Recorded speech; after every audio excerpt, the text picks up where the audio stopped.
Hello students, welcome to Bansal classes online. I am Jaising Suryavanshi. Last lecture में student हमने salivary gland को discuss कर लिया था। उसके बाद में हम गैस्ट्रिक ग्लैंड को डिस्कस कर रहे थे और मैंने आपको बताया था बेटा कि सलाइवरी ग्लैंड जो है पेयर्ड फॉर्म में होती है, 3 टाइप की होती है, कहाँ कहाँ लोकेटेड होती है हमने देख लिया था और क्या काम करती है। तो सलाइवा, ठीक है, क्या काम करती है बेटा? तो सलाइवा जितनी भी है वो कार्बोहाइड्रेट या स्टार्च को किसकी फॉर्म में कन्वर्ट करती है? सिंपल या फिर शुगर की फॉर्म में कन्वर्ट कर देती है, ठीक है। तभी हमें जो फूड है वो कैसा दिखता है बेटा? स्वीट टेस्ट फील होता है उसका। इसके बाद में हम गैस्ट्रिक ग्लैंड के बारे में लिख रहे थे, एक बार हम दोबारा लिख लेते हैं। हमने गैस्ट्रिक ग्लैंड देखी थी, गैस्ट्रिक ग्लैंड, ठीक है।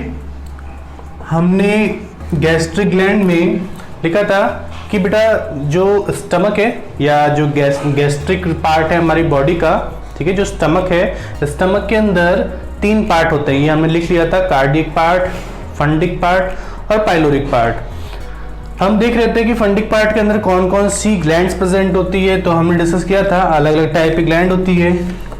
हमने लिखा था बेटा, ठीक है, अलग अलग टाइप की ग्लैंड होती है। और हमने जो फंडिक पार्ट देखा था, फंडिक ग्लैंड के अंदर अलग अलग टाइप की सेल्स हैं, जैसे पेप्टिक सेल, ठीक है, लिखा था हमने लास्ट लेक्चर में, वही लिख रहे हैं हम एक बार दोबारा समझ लेते हैं हमने जो लिखे थे। ऑक्सिंटिक सेल, गॉबलेट सेल, ठीक है, अर्जेंटाफिन, अर्जेंटाफिन सेल्स और जी सेल्स। तो हमने देखा कि जो गैस्ट्रिक ग्लैंड हैं कौन कौन से? Cardiac, pyloric, fundic. तो जो फंडिक पार्ट है, फंडिक पार्ट के अंदर अलग अलग सेल्स प्रेजेंट होती हैं, 5 टाइप की सेल्स होती हैं फंडिक ग्लैंड के अंदर, peptic cell, oxyntic cell, goblet cell, argentaffin और जी सेल। हमने लास्ट लेक्चर में लिखा था कि ये जितनी भी अलग अलग सेल्स हैं ये सारी सीक्रेटरी नेचर की हैं, ठीक है। कैसी हैं? सीक्रेटरी नेचर की। मतलब ये सारी सेल्स कुछ ना कुछ सीक्रेशंस करती हैं, कुछ ना कुछ रिलीज करती हैं। मैंने बताया था पेप्टिक सेल्स जो हैं वो रिलीज करती है बेटा पेप्सिनोजन, पेप्सिनोजन, ठीक है। ये जो पेप्टिक सेल्स है ये रिलीज करती है पेप्सिनोजन, और यही पेप्सिनोजन एक इनएक्टिवेट फॉर्म में होता है बेटा। ये पेप्सिनोजन जो है एक इनएक्टिवेट फॉर्म में होता है, और यही पेप्सिन या यही जो पेप्सिनोजन है बेटा ये किस में कन्वर्ट हो जाता है? आगे जाके ये कन्वर्ट हो जाता है, इस तरीके से लिख रहा हूं मैं। ये जो पेप्सिनोजन है ये आगे जाके बेटा कन्वर्ट होता है पेप्सिन की फॉर्म में। किसकी फॉर्म में? पेप्सिन की फॉर्म में। ये पेप्सिनोजन एक इनएक्टिवेट फॉर्म बेटा, और ये सारी जितने भी इनएक्टिवेट एंजाइम्स होते हैं उनको एक्टिवेट करने का काम यहाँ पर गैस्ट्रिक जो ग्लैंड्स पढ़ रहे हैं हम, यहाँ पर जितने भी इस तरीके से जो एंजाइम है जो कि इनएक्टिवेट फॉर्म में, उन्हें एक्टिवेट करने की जरूरत पड़ेगी बेटा, अदरवाइज वो फंक्शन नहीं परफॉर्म कर पाएंगे। तो इन्हें एक्टिवेट करने के लिए HCl की रिक्वायरमेंट होती है, या फिर बोल सकते हैं हम एक एसिडिक एनवायरनमेंट की रिक्वायरमेंट होती है। और वो एसिडिक एनवायरनमेंट कौन प्रोवाइड करता है? तो हाइड्रोक्लोरिक एसिड। अब ये जो बेटा पेप्सिन है, ये पेप्सिन किसका ब्रेकडाउन करता है? तो बेटा ये प्रोटीन के ब्रेकडाउन में हेल्प करता है, ठीक है। किसमें हेल्प करता है बेटा? ये प्रोटीन को तोड़ने में हेल्प करता है। ये जो पेप्सिन है एक एंजाइम है, और ये एंजाइम प्रोटीन्स को तोड़ने में हेल्प करता है, ठीक है। यहां तक समझ में आ गया? ये पेप्सिनोजन एक इनएक्टिवेट फॉर्म है, और ये पेप्सिन कैसी फॉर्म में? एक्टिवेट फॉर्म, ठीक है। ये पेप्सिनोजन एक जाइमोजन है बेटा, इनएक्टिवेट एंजाइम है। जाइमोजन क्या होते हैं? Inactivate enzyme. तो ये पेप्सिनोजन एक जाइमोजन है, ठीक है, एक इनएक्टिवेट एंजाइम है। ये कब वर्क करेगा? जब ये एक्टिवेट होगा, जब ये एंजाइम एक्टिवेट होगा तभी ये प्रोटीन को ब्रेक डाउन करेगा, अदरवाइज ये प्रोटीन को ब्रेक डाउन नहीं कर सकता है। तो जैसे ये पेप्सिनोजन पेप्सिन की फॉर्म में कन्वर्ट हुआ, इसने प्रोटीन्स को ब्रेक डाउन किया और प्रोटीन को ही ब्रेक डाउन करता है बस ये, ठीक है, यहां तक समझ में आया।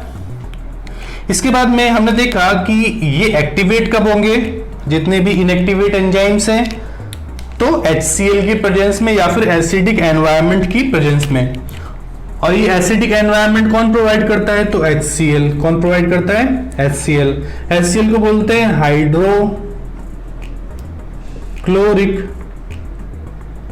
एसिड। क्या बोलते हैं बेटा, हाइड्रोक्लोरिक एसिड। अब ये हाइड्रोक्लोरिक एसिड क्या करता है बेटा, जो मैं छोटे छोटे से पॉइंट बोलता हूं आप नोट डाउन कर कीजिए उस टाइम ही। ये HCl जो है, ये HCl क्या काम करता है बेटा, तो फूड के साथ में जितने भी हमारे बॉडी के अंदर जर्म्स एंटर करते हैं उन जर्म्स को भी ये किल कर देता है, ठीक है। हमारी बॉडी के अंदर बहुत सारे फूड में बेटा जर्म्स भी होते हैं ना, कई बार फूड की सरफेस पे भी जर्म्स होते हैं, तो वो जर्म्स हमारी बॉडी के अंदर जाते हैं कई बार। तो HCl एक एसिडिक नेचर का केमिकल है, तो ये फूड के साथ में जितने भी जर्म्स आते हैं उनको किल कर देता है, ठीक है। तो बहुत इंपॉर्टेंट भी है हमारे स्टमक के लिए। अब आप ये भी समझ सकते हो बेटा कि ये जब HCl है एक स्ट्रॉन्ग एसिड है बेटा, तो ये हमारी स्टमक की वॉल को भी डैमेज कर सकता है। हाँ बिल्कुल कर सकता है बेटा। तो आपको जो एसिडिटी फील होती है, जब आपको बर्निंग सेंसेशन होता है स्टमक के अंदर या फिर आपके फेरिंग्स वाले पार्ट के अंदर, तो वो होता है HCl की वजह से। किसकी वजह से होता है बेटा, HCl की वजह से। आपको कभी कभी जलन होती है गले के अंदर या फिर स्टमक में गैस हो जाती है बेटा, तो किसकी वजह से होती है, आपको बर्निंग सेंसेशन फील होते हैं, तो वो HCl की वजह से होता है। जब ज्यादा से ज्यादा अमाउंट में HCl बनता है तब हमें बर्निंग सेंसेशन होता है या एसिडिटी होती है, ठीक है। अब ये HCl जो है साथ ही साथ एक और फंक्शन हमने पहले डिस्कस किया बेटा कि जितने भी इनएक्टिवेट फॉर्म में एंजाइम से उन्हें एक्टिवेट फॉर्म में कन्वर्ट करने का काम भी करता है। तो दो फंक्शन देख लिए, एक तो जर्म्स को किल करता है, दूसरा एंजाइम्स को एक्टिवेट करता है, एसिडिक एनवायरनमेंट प्रोवाइड करता है स्टमक के अंदर, ठीक है बेटा। गॉबलेट सेल्स जो होती है, गॉबलेट सेल्स रिलीज करती है बेटा म्यूकस। गॉबलेट सेल्स क्या रिलीज करती है, म्यूकस। अब हमने अभी थोड़ी देर पहले एक पॉइंट डिस्कस किया बेटा कि अगर ज्यादा HCl रिलीज होगा तो हमारे स्टमक की जो इनर वॉल है बेटा वो डैमेज हो सकती है, ठीक है। ज्यादा से ज्यादा अगर स्टमक रिलीज होगा तो ये वॉल क्या होगी, डैमेज हो जाएगी। अब उस वॉल को बचा के रखने के लिए, उस वॉल को प्रोटेक्शन प्रोवाइड करने के लिए ये म्यूकस रिलीज होता है सबसे पहले, ठीक है। और म्यूकस की वजह से HCl हमारी स्टमक की वॉल को डैमेज नहीं कर पाता है। लेकिन जब कभी ज्यादा अमाउंट में HCl बनता है तो हमारी स्टमक की वॉल डैमेज होती है, ठीक है। वहां पे क्या हो जाता है बेटा, वहां पे घाव बन जाते हैं और इसी कंडीशन को बोलते हैं हम अल्सर। क्या बोलते हैं, अल्सर, ULCER, अल्सर, ठीक है। क्या बोलते हैं बेटा, अल्सर। ये सब आपके पॉइंट्स आपके सिलेबस में नहीं है, लेकिन मैं आपको आपके नॉलेज के लिए बता रहा हूं, ठीक है। जो म्यूकस है वो आपकी स्टमक की वॉल को प्रोटेक्ट करने का काम करता है ताकि वो HCl से डैमेज ना हो, क्योंकि HCl क्या है बेटा, HCl एक एसिड है और अगर ये ज्यादा अमाउंट में रिलीज होता है तो आपके स्टमक की वॉल डैमेज हो जाती है, जिससे बर्निंग सेंसेशन होते हैं बेटा, फील होते हैं हमें, या फिर बोल सकते हैं कि एसिडिटी होती है, ठीक है। यहां तक समझ में आया बेटा। तो म्यूकस क्या करता है, आपकी जो स्टमक है उसकी वॉल को प्रोटेक्ट करने का काम करता है, किससे, HCl से। अर्जेंटाफिन सेल कुछ हार्मोन्स रिलीज करती है, जैसे मैंने लिखा था बेटा कौन कौन से हार्मोन रिलीज करती है, हमने लिखा था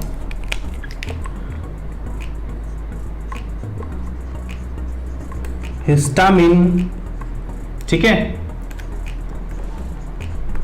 सीरोटोनिन और सोमेटोस्टैटिन।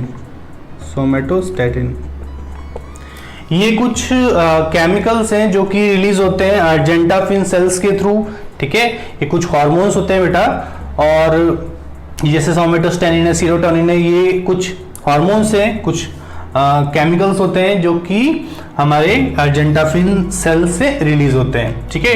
हिस्टामिन बेटा, हिस्टामिन एक ऐसा केमिकल होता है जो कि एंटी एलर्जिक रेस्पॉन्स जनरेट करता है जब कभी आपकी बॉडी के अंदर कुछ पैथोजन एंटर करते हैं बेटा, तो आपकी दिखता है आपकी बॉडी पे कुछ सिम्टम्स आपको देखने को मिलते हैं, है ना, देखने को मिलता है आपको, जैसे आपकी स्किन पे आपको रैशेस देखने को मिल सकते हैं या छोटे से आपको कुछ स्पॉट्स देखने को मिल सकते हैं। तो ये सब होता है हिस्टामिन की वजह से। तो एंटी इंफ्लामेटरी केमिकल होता है बेटा ये। इसके बाद में जो जी सेल होती है बेटा, ये जी सेल भी एक हार्मोन रिलीज करती है जिसका नाम है गैस्ट्रिन। क्या रिलीज करती है? गैस्ट्रिन। और गैस्ट्रिन भी बेटा एक हार्मोन है, इसको सीक्रेट और स्टोर करने का काम ये सेल्स करती हैं, जी सेल्स, ठीक है। अब जो गैस्ट्रिन है, गैस्ट्रिन और क्या बोल सकते हैं बेटा कि जब केमिकल्स रिलीज करना है उसके लिए स्टिमुलेशन प्रोवाइड करने का काम करती है। कब ये सारे केमिकल्स रिलीज करने उन सबको रेगुलेट करने का काम करती है। तो हमने लास्ट लेक्चर में ये सारे केमिकल्स और ये सारी कुछ सेल्स के नाम लिखे थे। हमने देखा था बेटा कि स्टमक के 3 पार्ट होते हैं और तीनों पार्ट के अंदर जो ग्लैंड्स हैं उन्हीं के नाम से, जैसे कार्डियक पार्ट के अंदर जो ग्लैंड है उसको बोलते हैं कार्डियक ग्लैंड, जो पाइलोरस पार्ट के अंदर ग्लैंड है उसको बोलते हैं पाइलोरिक ग्लैंड, और जो फंडस पार्ट के अंदर ग्लैंड है उसको बोलते हैं फंडिक ग्लैंड। हमने देखा कि फंडिक ग्लैंड के अंदर काफी सारी अलग अलग टाइप की 5 टाइप की सेल्स प्रेजेंट है, जैसे पेप्टिक सेल जो कि रिलीज करती है पेप्सिनोजन, और पेप्सिनोजन जब एक्टिवेट होता है पेप्सिन की फॉर्म में due to the presence of HCl, तो यही पेप्सिन किसको ब्रेक डाउन करता है? प्रोटीन्स को ब्रेक डाउन करता है, ठीक है। ऑक्जेंटिक सेल्स, अच्छा जब प्रोटीन्स ब्रेक डाउन होते हैं बेटा, प्रोटीन्स किसकी फॉर्म में ब्रेक डाउन होते हैं? तो प्रोटीन्स ब्रेक डाउन होते हैं पेप्टोन्स की फॉर्म में। किसकी फॉर्म में ब्रेक डाउन होते हैं? पेप्टोन्स की फॉर्म में, ठीक है। ऑक्जेंटिक सेल्स HCl रिलीज करती है, और बेटा मैंने बताया कि HCl एक स्ट्रॉन्ग एसिड है। तो इस एसिडिक एनवायरनमेंट में ही कुछ एंजाइम्स जो कि इनएक्टिवेट फॉर्म में होते हैं वो सारे एक्टिवेट फॉर्म में कन्वर्ट हो जाते हैं, अदरवाइज ये फंक्शन नहीं कर सकते। तो HCl एसिडिक एनवायरनमेंट तो प्रोवाइड करता ही है ताकि एंजाइम्स अपना फंक्शन परफॉर्म कर सके। साथ ही साथ में ये HCl हमारे फूड के साथ में जितने भी जर्म्स बॉडी के अंदर एंटर करते हैं उन्हें क्या करता है? उन्हें भी किल कर देता है। गॉबलेट सेल्स जो होती है बेटा, ये म्यूकस रिलीज करती है, और म्यूकस भी बहुत ज्यादा इंपॉर्टेंट है। म्यूकस जो है क्या करता है? हमारे स्टमक की वॉल को इस HCl से बचाता है ताकि हमारी स्टमक की वॉल डैमेज ना हो सके इस HCl से। अर्जेंटाफिन सेल्स हिस्टामिन, सीरोटोनिन और सोमेटोस्टेनिन रिलीज करता है, ठीक है, जो कि कुछ केमिकल्स है। जैसे हिस्टामिन एक केमिकल है जो कि एंटी इंफ्लामेटरी रेस्पॉन्स जनरेट करने का काम करता है। जिस टाइम हमारी बॉडी के अंदर पैथोजन्स एंटर करते हैं तो ये कुछ क्या सिम्टम्स हमारी बॉडी पे शो करता है कि आप इन्फेक्टेड हैं, ठीक है। ऐसे ही ये कुछ और केमिकल्स हैं, क्लियर बेटा। जी सेल्स जो है, जी सेल भी एक हार्मोन रिलीज करने का काम करती है, इसका नाम है गैस्ट्रिन। ये सारे पॉइंट्स हम एक इससे पहले वाले लेक्चर में लिख चुके थे, है ना। ये सारे पॉइंट्स जो है बेटा ये हम इससे पहले वाले लेक्चर में कवर कर चुके थे। अगर जिसने नहीं लिखा है एक बार आप नोट डाउन कर लीजिए, फिर हम आगे बढ़ते हैं।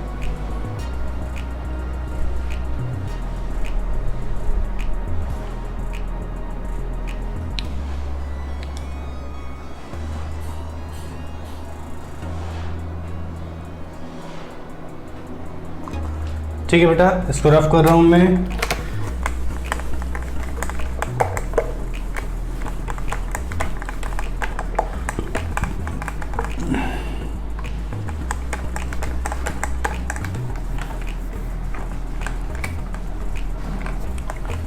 लिखते हैं कुछ और पॉइंट्स, इसी में लिखेंगे बेटा, इसी ग्लैंड के अंदर हम पॉइंट लिख रहे हैं। 1.2 to 3 liter of gastric juice release per day by stomach, ठीक है। 1.2 to 3 liter of gastric juice release per day by stomach. तो अबाउट 1 से 3 लीटर तक, ठीक है, एक ही कर लो उसको बेटा, हियर 1 से 3 लीटर तक गैस्ट्रिक जूस डेली रिलीज होता है स्टमक के थ्रू। ठीक है, नेक्स्ट पॉइंट लिखते हैं बेटा, mucus helps to protect the stomach wall against HCl। और HCl का नाम क्या है? तो हमें पता है बेटा क्या बोलते हैं HCl को? HCl को बोलते हैं हाइड्रोक्लोरिक एसिड। क्या बोलते हैं? Hydrochloric acid. ये जो हाइड्रोक्लोरिक एसिड होता है ये HCl से बचाने का काम करता है स्टमक की वॉल को। HCl helps to kill the germs as well as provide, ठीक है, acidic environment for proper functioning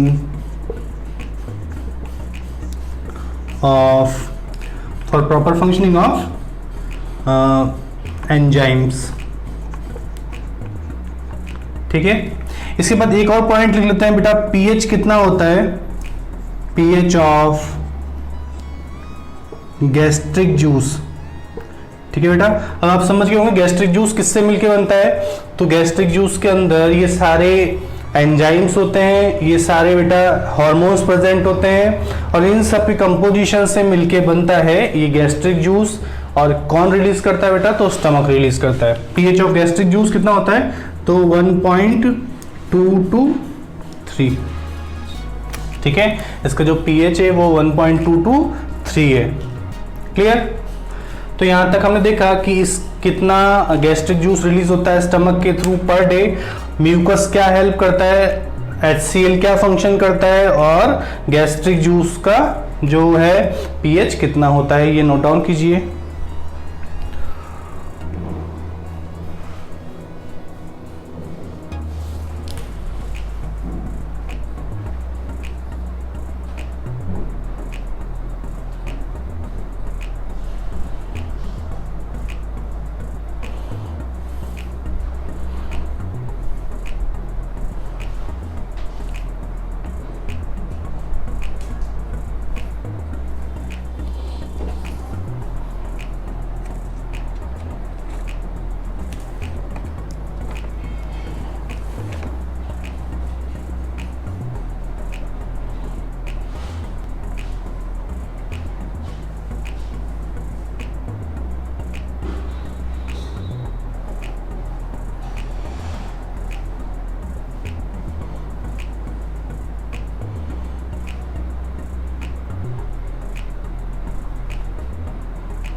ठीक है बेटा, इसको रफ कर दूं मैं।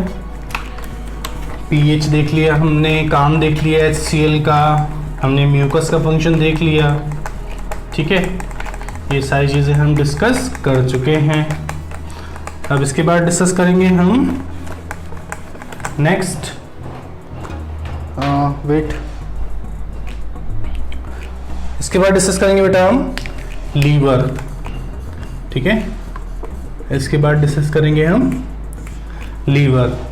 तो लीवर भी बेटा एक ग्लैंड है, तो लिख सकते हैं ये एक लार्जेस्ट ग्लैंड है।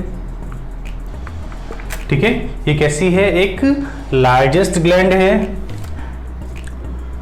और लीवर एक स्ट्रक्चरल ऑर्गन होने के साथ साथ एक ग्लैंड की तरह भी वर्क करता है। क्लियर? तो bile juice is secreted by liver. तो जो बाइल जूस है उसको रिलीज करने का, उसको सीक्रेट करने का काम कौन करता है? तो लीवर करता है। ठीक है। Storage of bile juice, storage of bile juice occurs in gall bladder. तो जो बाइल जूस है उसको स्टोर करने का काम करता है गॉल ब्लैडर, लेकिन रिलीज करने का काम करता है लीवर। जब जब भी रिक्वायरमेंट होती है बाइल जूस की, तब ये लीवर बाइल जूस को रिलीज करता है।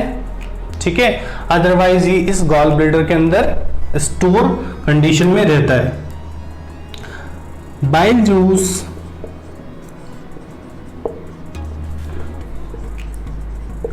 contains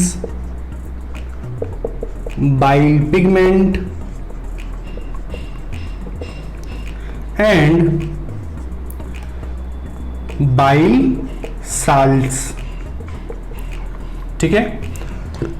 ये जो बाइल जूस है, इस बाइल जूस के अंदर क्या प्रेजेंट होते हैं? तो बाइल पिगमेंट्स प्रेजेंट होते हैं, साथ ही साथ में कुछ ऑर्गेनिक साल्ट्स होते हैं बेटा, जिन्हें बोलते हैं हम बाइल साल्ट्स। कुछ ऑर्गेनिक साल्ट्स प्रेजेंट होते हैं जिन्हें बोलते हैं हम बाइल साल्ट्स। तो मतलब बाइल जूस किससे मिलके बना है? बाइल जूस बाइल पिगमेंट और बाइल साल्ट से मिलके बना है। ठीक है। बाइल पिगमेंट्स कौन से होते हैं? तो हम इस तरीके से लिख लेते हैं। यहाँ पे दो तरह के बाइल पिगमेंट होते हैं बेटा। फर्स्ट बाइल पिगमेंट होता है बिलीरुबिन। ठीक है। फर्स्ट बाइल पिगमेंट होता है बिलीरुबिन और सेकंड बाइल पिगमेंट होता है बिलीवर्डिन। ठीक है। Bilirubin and biliverdin. अभी बिलीरुबिन जो है बेटा, ठीक है, ये बिलीरुबिन जो है ये किस कलर का होता है? तो ये बिलीरुबिन ये होता है येलो कलर का, और ये बिलीवर्डिन होता है ग्रीन कलर। देख लो एक बार बेटा, ये नीचे वाला पार्ट आपको कवर हो रहा है कि दिख रहा है कि नहीं दिख रहा? ठीक है, दिख रहा है। तो हमने देखा कि लीवर एक ऑर्गन होने के साथ साथ, है ना, ये एक ऑर्गन होने के साथ साथ एक ग्लैंड की तरह भी एक्ट करता है। ये एक लार्जेस्ट ग्लैंड है बॉडी की। और bile juice is secreted by liver through hepatic duct. किसके थ्रू रिलीज होता है बेटा? हिपेटिक डक्ट के थ्रू रिलीज होता है। और बाइल जूस स्टोर किस में होता है? तो स्टोर होता है गॉल ब्लैडर में। लीवर के नीचे ही गॉल ब्लैडर प्रेजेंट होता है बेटा, और ये गॉल ब्लैडर बाइल जूस को स्टोर करने का काम करता है। बाइल जूस बनता किस किस से? तो बाइल जूस बनता है दो तरह के चीजों से। एक इसका कंपोनेंट क्या है? Bile pigment. दूसरा कंपोनेंट है इसका बाइल साल्ट्स। बाइल साल्ट्स होते हैं, कुछ ऑर्गेनिक साल्ट्स होते हैं, उनको बोलते हैं बाइल साल्ट्स। दोनों ही अलग अलग फंक्शन परफॉर्म करते हैं। बाइल पिगमेंट अलग फंक्शन करता है, बाइल साल्ट अलग फंक्शन करता है। बाइल पिगमेंट कौन कौन से हमने यहाँ पे नाम लिखे हैं? फर्स्ट है बिलीरुबिन और सेकंड है बिलीवर्डिन। ठीक है। बिलीरुबिन एक येलो कलर का पिगमेंट है। पिगमेंट मतलब होता है बेटा कलरिंग एजेंट। पिगमेंट मतलब क्या होता है? कलरिंग एजेंट, जो कि कलर प्रोवाइड करते हैं। और बिलीवर्डिन होता है ग्रीन कलर का। ये दोनों ही जो बेटा पिगमेंट्स हैं, ये दोनों पिगमेंट्स हमारे एक्सक्रीटा को कलर प्रोवाइड करते हैं। हमारे जो फीसेस होते हैं बेटा, जितना भी वेस्ट हमारी बॉडी से रिलीज होता है, उसको ये कैसा कलर प्रोवाइड करता है? तो ये बिलीरुबिन येलो कलर प्रोवाइड करता है और बिलीवर्डिन ग्रीन कलर प्रोवाइड करने का काम करता है। ठीक है। तो एक्सक्रीटा को कलर प्रोवाइड करते हैं। ये जो बाइल पिगमेंट्स होते हैं वो एक्सक्रीटा को कलर प्रोवाइड करते हैं। हमारा जितना ही बॉडी से वेस्ट निकलता है बेटा, उसको ये अलग अलग कलर प्रोवाइड करते हैं। बिलीरुबिन येलो कलर प्रोवाइड करता है और बिलीवर्डिन ग्रीन कलर प्रोवाइड करने का काम करता है। इसको नोट डाउन कर लीजिए।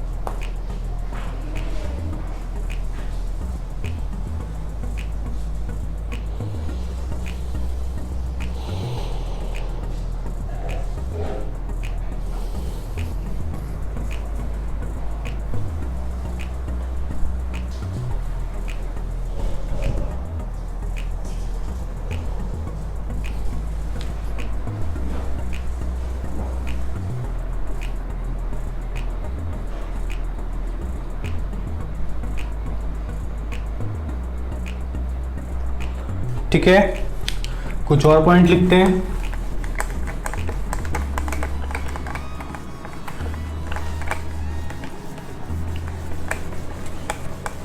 हमने देख लिया कि ये जो बाइल पिगमेंट्स होते हैं, ये बाइल पिगमेंट एक्सक्रीटा को कलर प्रोवाइड करते हैं।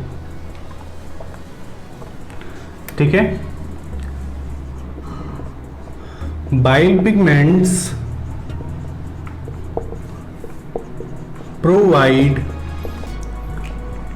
Colour to the faeces. ठीक है, जो बाइल पिगमेंट्स होते हैं वो फीसिस को कलर प्रोवाइड करते हैं। साथ ही साथ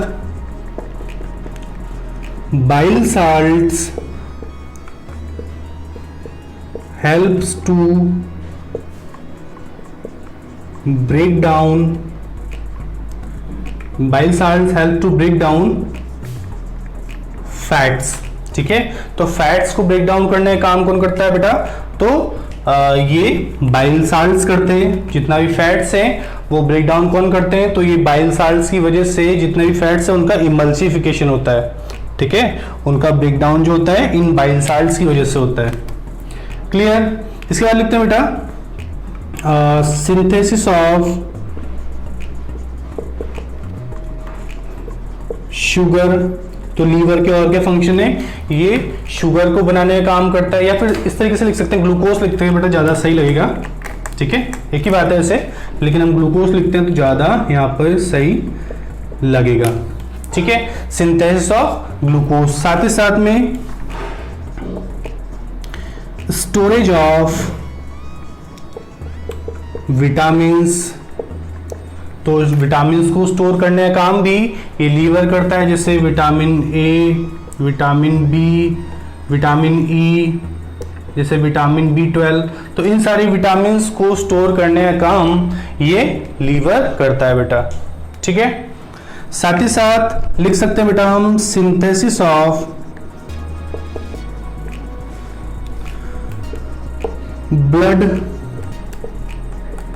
एंटीकोगुलेंट नेम्ड हिपेरिन। तो बेटा हिपेरिन एक एंटीकोगुलेंट है, उसको भी बनाने का काम लीवर करता है। अब बेटा क्या होता है हिपेरिन? एंटीकोगुलेंट मतलब क्या होता है? तो बेटा हिपेरिन एक केमिकल है जिसको बनाता है लीवर, इतना हमें समझ में आ गया। लेकिन एंटीकोगुलेंट का मतलब क्या है? तो बेटा आपको पता होगा जब ब्लड आपकी ब्लड स्ट्रीम के अंदर फ्लो होता है तो कभी भी जमता नहीं है। ठीक है, और जमता क्यों नहीं है? क्योंकि उसके अंदर एक केमिकल प्रेजेंट होता है जो कि ब्लड को जमने से रोकता है।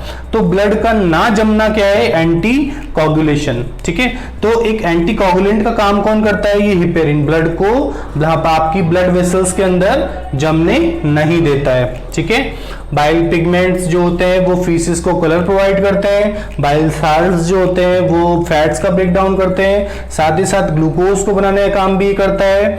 ठीक है, विटामिन्स को स्टोर करने का काम भी करता है, और साथ ही साथ एक एंटीकोगुलेंट जो कि ब्लड को जमने से रोकता है आपकी बॉडी के अंदर, उसका नाम है हिपेरिन। ठीक है, इसको भी आप नोट डाउन कर लीजिए।